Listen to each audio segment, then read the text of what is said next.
Hello everyone. The last time I did a video devotional, I took you to a special place along the Watauga River where I was baptized. Today we're not far from that. This was a special area for me when I was a young boy. I used to come up this trail to go to a field behind us to bring our cattle to the barn. And it was an area where I always felt that I was very close to God. And if you notice at the beginning of the video, it was very quiet, very still. And so what I want to share with you today is a devotional I found on a website called Digging Deeper with God. And it starts off quoting Psalm 46:10, "Be still and know that I am God." It's one of the most famous verses in the Bible. We put it on posters, we write it in encouragement cards, we say it during times of turmoil. We long to feel this type of deep and lasting peace. Yet if we're honest, we have trouble living it. We are rarely still, we rarely sleep without tossing and turning, and we hardly ever feel fully believing that God is God and we're not. Well then, what are we to do? How can we be still? How are we to accomplish such peace and trust? The clues are back in verses 8 and 9 of Psalm 46. Verse 8 tells us to behold the works of the Lord, and it's fascinating to consider what these works might have been.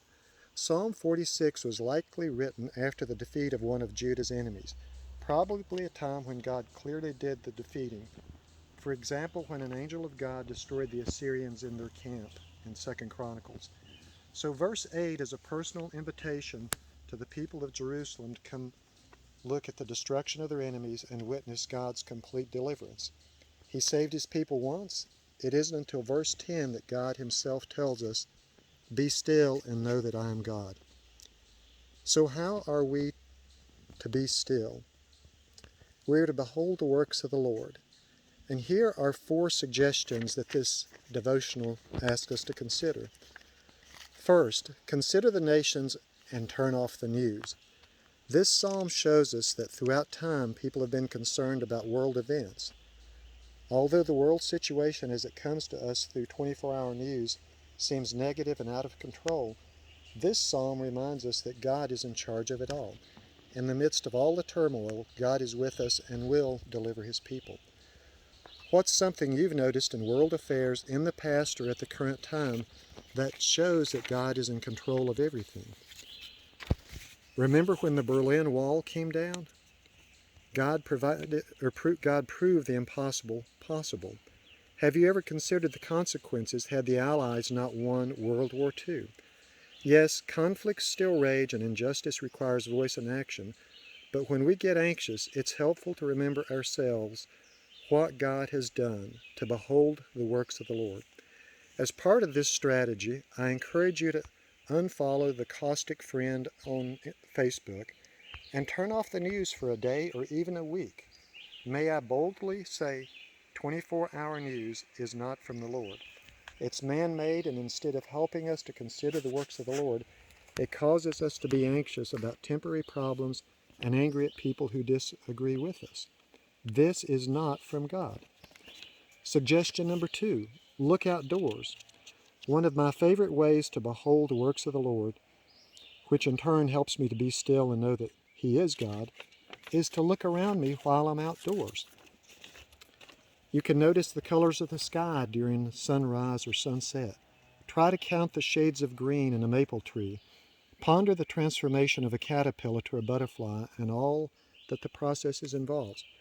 Right here at our feet, look at the blooms on this plant. We can see God everywhere if we look around in nature. Suggestion 3, look at the people around you and consider how God has worked in the lives of your friends and loved ones. Has he healed a broken heart, turned a wayward soul, or changed a countenance? These are wondrous works of the Lord. Behold them and be still. Let yourself be in awe of what God has done. And the 4th suggestion, look inside yourself. And now we get personal. What works has God done inside of you? How has he delivered you? What peace has he brought to you? Take quiet time today to consider the works of God in your life, how he's redeemed you and called you by name. Has he changed your heart or an attitude? Has He helped you to forgive yourself or others? These are some of God's most phenomenal works, works to behold, works that help us to be still and know that He's God. So the secret to my closeness to God when I was young was that I found a place like this where I could be still. I could listen to God. I could pray. I could communicate with God. And it's my hope and prayer that each of us can find some time this week to be in a place where we can be still and know that God is still with us.